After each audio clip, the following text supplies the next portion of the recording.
Hey, Stewart's Chapel. This is Don Pierson and Don Counts, and this is Tuesday, November the 16th devotion, and we're continuing our look at fasting. Now, I'm just giving you bits and pieces a little at a time as we go through this. Today, I want to read from Psalms 55, verse 17. Now, when you get there and you open it up and you listen to me, you're going to say, well, I don't hear, it doesn't say anything about fasting. Well, stay with me because today we're going to do two things. I'm going to share with you what the meaning of the word fasting means in Hebrew and in Greek. So what the word means. And then I'm going to share with you some of the things in Scripture that were to be fasted. And so we'll talk about that. So let's read the Scripture and try to find the fast in here. What's being fasted in Psalms 55, verse 17? Evening and morning and at noon I will pray and cry aloud, and he shall hear my voice. Let me read it again. Evening and morning and at noon I will pray and cry aloud, and he shall hear my voice. Now let me ask you, first of all, does that sound different to you?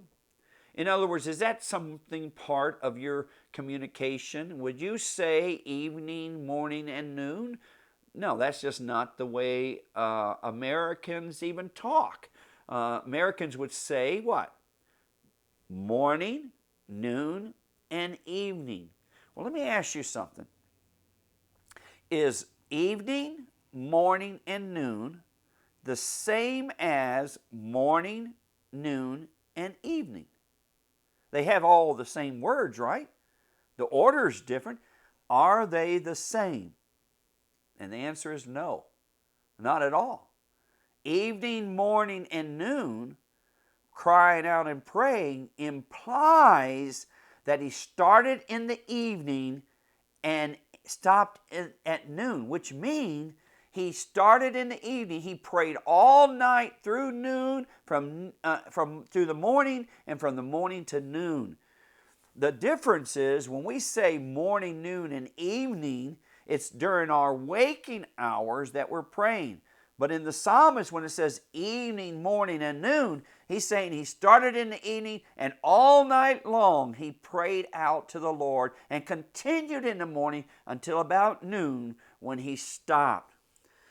That text, and there are others similar to it, though the word fasting is not used, fasting is definitely declared.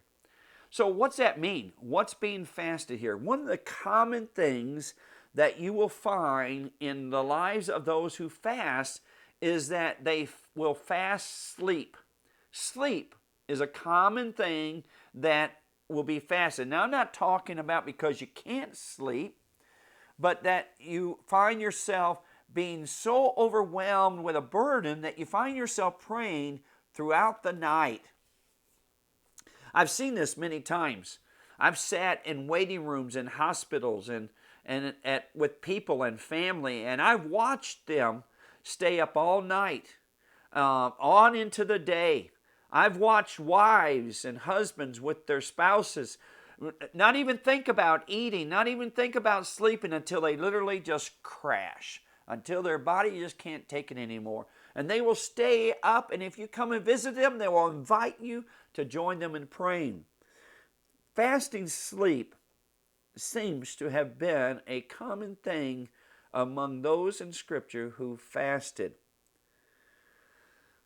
There in 1 Corinthians chapter 7, verse 5, when Paul is talking to husbands and wives, he says to the husband and the wife that they should not defraud one another. And what he's talking about is that they should not stop having sex except for mutual consent. Now, wait a second. Hold on. He doesn't say a husband and wife should stop having sex for mutual consent, period. No, he says husband and wife should not stop having sex except for mutual agreement in order to devote themselves to a period of prayer and fasting. And so during that particular type of prayer and fasting, sex was one of the things that was fasted like sleep. The sex seems to be implied in the fast of many of the fasts of the Old Testament. A third thing that was often fasted, especially when an individual was taking the Nazirite vow, was the shaving of their body. The razor was not to touch. They would their beard, their hair, everything would grow and would be unkept, literally. And sometimes if you were like John the Baptist and Samson, or maybe even Samuel, with a lifetime of that, you probably got to the place where you looked pretty hairy. But shaving was a common part. So much so that when it came to Jesus' day, shaving was considered to be part work by the Pharisees. And so, so they would fast shaving. Also, we notice in the Nazirite vow, it was not uncommon for them to fast, be required not to eat of anything of the vine. That would mean any juices, any wine, anything of the vine. A Nazirite, one under Nazirite vow, whether it was temporary or lifetime, was to abstain from certain things. Well, that brings us, there are a couple more things I want to talk about, but that brings us to the meaning, the Hebrew and Greek meaning for the word fast or fasted or fasting. The meaning in Hebrew for fasting is cover your mouth. A Hebrew would have a hard time someone saying, well, you know what, I fasted Facebook. I don't think it would work for them.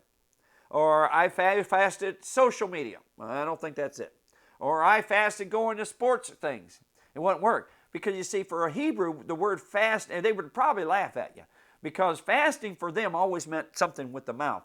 Regardless of the sleep, the sex, the shaving, the vine, fasting meant to cover the mouth. In Greek, the word fasting means to abstain, to abstain, to abstain. And so that's usually where we come up with all these different things that we're going to abstain from, like I'm not going to have desserts for the week or whatever. There's not many, I don't know of any examples like that in Scripture concerning dessert either, okay? So that brings us to the things that we normally associate with what's being fasted. So we talked about sleep, we talked about sex, we talked about shaving, we talked about the things of the vine. Well, there's also food. Food was the common thing. Remember Hebrew? Cover the mouth. Food is real common in relationship to fasting, both Old Testament and New Testament. The New Testament, it was written by Jews. They're going to have a hard time. They're not Gentiles. They're Jews. When they think of fasting, they're thinking of food. There's something else besides food, water or fluids. Now, those are very, very rare. It is very rare in Scripture where an actual fast included both food and water. Those kind of fasts are called supernatural, and we'll talk about those in the next devotion. And the last one, the last thing that was fasted, and it seems to be almost universal, so you need to hear me. It seems to be universal in every fast that work was fasted. In other words, the individual's routine, normal routine, was changed intentionally in order to seek the face of the Lord. And so work was things. So when we enter into the Day of Atonement and the Sabbath, we're not surprised to find that there were admonitions concerning their normal daily pursuits. Love you, Stuart Chapel.